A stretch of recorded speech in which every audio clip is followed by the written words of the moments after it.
Баршаңызға қайырлы күн. Сіздермен Әсем.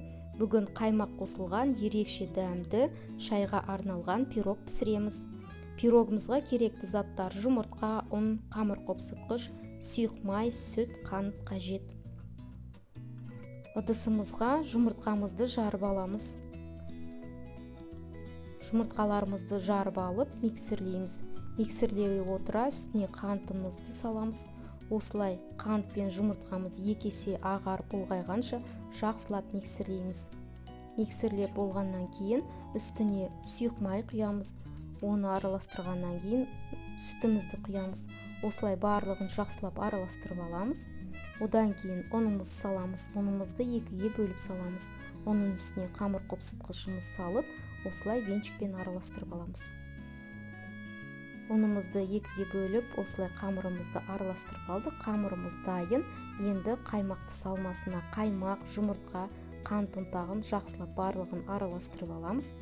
Араластырып алғаннан кейін оны пакетке құйып аламыз. Енді пергамент қағаз төселген ыдысымызға қамырымызды саламыз.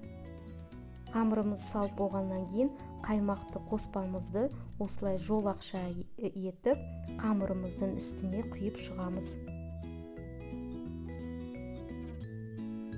Жолақша етіп немесе жай ғана құйып қойсаңыздар да болады. Осылай барлығын жақсылап салып болғаннан кейін 170 градуста 30 минут пісіреміз. Пирогымыз пісті, енді оны суытамыз.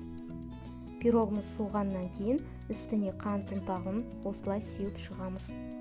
Пирогымыз өте дәмді және іші де ерекше, ішінде қаймақты салмасы бар. Отбасыңызбен сүйіп жейтін пирогтарымыздың бірі. Балалар да сүйіп жейді. Өте дәмді, сіздерге де ұнайды деген сенімдемін. Менің каналыма жазылып, лайк басуды ұмытпаңыздар және комментарий жазсаңыздар өте қуаныштымын. Келесі кездескенше күн жақсы.